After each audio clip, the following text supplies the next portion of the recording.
हाँ जी class 10th ਤੇ exercise अपनी 1.4 है। तो ये आप क्वेश्चन नंबर 2 सॉल्व कर लगे हैं। तो देखो क्वेश्चन नंबर 2 की है कि write down the decimal expansion of the rational number, कि मीनस अपने जो रैशनल नंबर ने उन्होंने ਆਪਾਂ डेसिमल एक्सपेंशन ਵਿੱਚ लिखना है।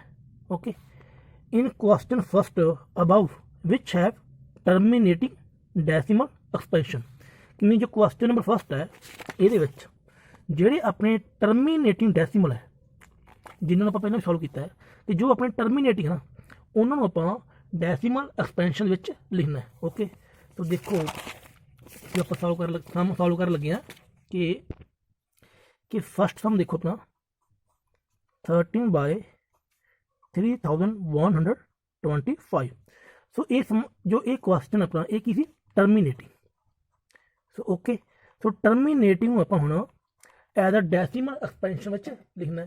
सो उसमें आप किमें करेंगे, इसमें आप दो तरीके कर सकते हैं। चाहे तुम डिवाइड कर दो 30 अंदर करो, तो 30 3125 नाल डिवाइड कर दो।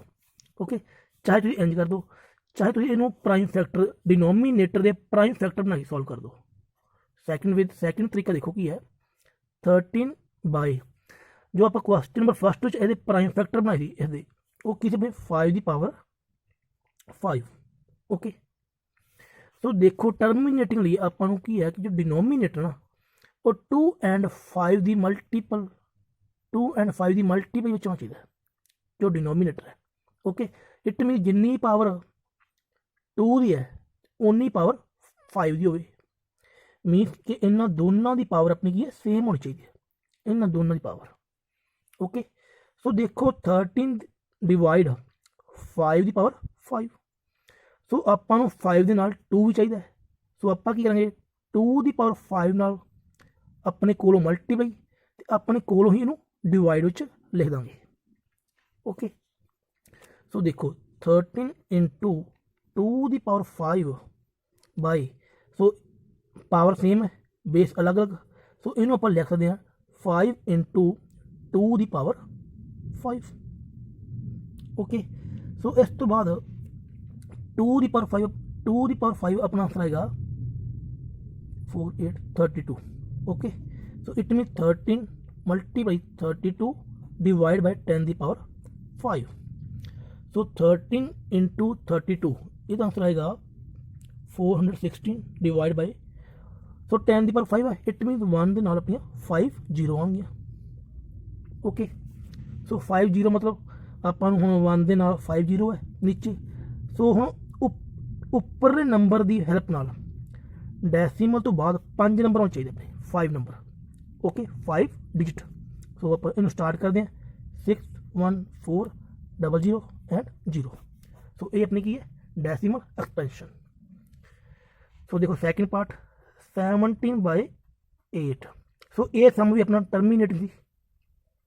ओके, सो टर्मीनेटिंग आप डेसिमल एक्सपेंशन में लिखांगे।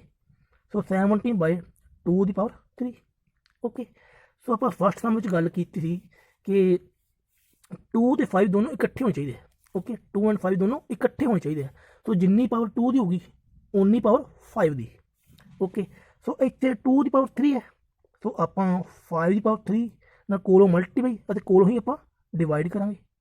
ओके, सो ये बने 17 into 125 divide by 2 into 5 power 3। Okay, तो हम इन्होंने दोनों की मल्टीप्लाई आएगी 2125 डिवाइड बाय 10 की पावर 3। सो देखो 2125 डिवाइड बाय 1 के नाल अपनी आउंगी 10 0। ओके, सो 1 के नाल 10 0 ने, ठीक है।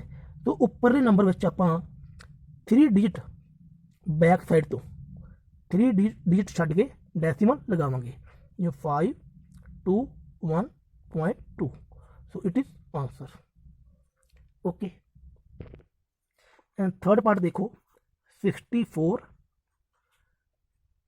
Divide by 455। ओके, सो इनू आप पहला भी सॉल्व किया। सो ये सी अपना non terminating and repeating. Okay so ਇਹਨੂੰ ਆਪਾਂ ਡੈਸੀਮਲ ਵਿੱਚ ਰੀਪ੍ਰਜੈਂਟ ਨਹੀਂ ਕਰਨਾ, ਕਿਉਂਕਿ ਆਪਾਂ ਨੂੰ ਕੁਐਸਚਨ ਦੇ ਵਿੱਚ ਉਹੀ ਨੰਬਰ ਸੋਲਵ ਕਰਨ ਲਈ ਕਿਹਾ ਗਿਆ ਹੈ ਜੋ ਆਪਣੇ ਕੀ ਹੈ ਟਰਮੀਨੇਟਿੰਗ ਹੈ। ਓਕੇ ਬਟ ਇਹ ਕੀ ਹੈ ਨॉन ਟਰਮੀਨੇਟਿੰਗ, ਇਹਨੂੰ ਆਪਾਂ ਸੋਲਵ ਨਹੀਂ ਕਰਾਂਗੇ।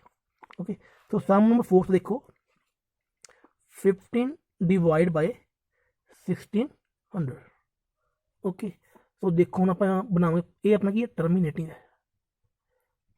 ओके इन पहले भी सॉल्व किया। सो एक बार फिर सॉल्व कर दें देखो। सो हम आप बनाने प्राइम फैक्टर 3 × 5 सो 1600 इसके प्राइम फैक्टर बने 2 दी पावर 6 × 5 पावर 2। सो ये दोनों सॉल्व हो जाएंगे 3/2 the power 6 × 5। Okay so decimal ਦੇ ਵਿੱਚ ਰੀਪ੍ਰਜੈਂਟ ਕਰਨ ਲਈ ਆਪਾਂ ਪਹਿਲਾਂ ਵੀ ਗੱਲ ਕੀਤੀ ਸੀ ਕਿ 2 and 5 the power Ki same ਹੋਣੀ ਚਾਹੀਦੀ ਹੈ। ਹੁਣ ਇੱਥੇ 2 ਦੀ ਪਾਵਰ ਕਿੰਨੀ ਹੈ 6 ਹੈ, ਇੱਥੇ 5 ਦੀ ਪਾਵਰ ਕਿੰਨੀ ਹੈ 1। ਸੋ ਆਪਾਂ ਕੀ ਕਰਾਂਗੇ 5 ਦੀ ਪਾਵਰ 5 ਆਪਾਂ ਆਪਣੇ ਕੋਲ ਮਲਟੀਪਲਾਈ ਤੇ ਡਿਵਾਈਡ ਕਰਾਂਗੇ। ਓਕੇ 5 पर 5 सो देखो सो ये बने 3 × 5 ਦੀ ਪਾਵਰ 5 मीन 5 ਨੂੰ ਆਪਾਂ ਮਲਟੀਪਲਾਈ ਕਰਨਾ 5 टाइम। ओके सो ਇਹਦਾ ਆਨਸਰ ਆਏਗਾ 3125। ਸੋ ਇਹਨੂੰ ਆਪਾਂ ਸੋਲਵ ਕਰਾਂਗੇ ਪੂਰਾ। ਸੋ ਇਹ 2 × 5 ਦੀ ਪਾਵਰ 6। ਓਕੇ ਸੋ ਇਹਦੀ ਮਲਟੀਪਲਾਈ ਆਏਗੀ ਆਪਣੀ 9375 divide by 10 the power 6। Okay so ਦੇਖੋ ਹੁਣ ਆਪਾਂ ਇਹਨੂੰ ਲਿਖ ਸਕਦੇ 9375 डिवाइड बाय ਹੁਣ 10 ਦੀ ਪਾਵਰ 6 ਹੈ, ਇਟ ਮੀਨ 1 ਦੇ ਨਾਲ ਆਪਣੀਆਂ 6 0 ਹੋਣਗੀਆਂ। ओके सो हम देखो अपने को 1 ਦੇ ਨਾਲ 6 0 है। सो ਉੱਪਰਲਾ जो नंबर है ये वाला 9375 सो ਇਹਦੇ ਵਿੱਚ ਆਪਾਂ बैक साइड तो 6 डिजिट ਛੱਡ के डेसिमल लगावांगे। ओके तो 2 0 को एंड 0 सो ये अपना की है डेसिमल एक्सपेंशन। सो देखो some number 5 29 divide by 343 so ये अपना की है नॉन टर्मिनेटिंग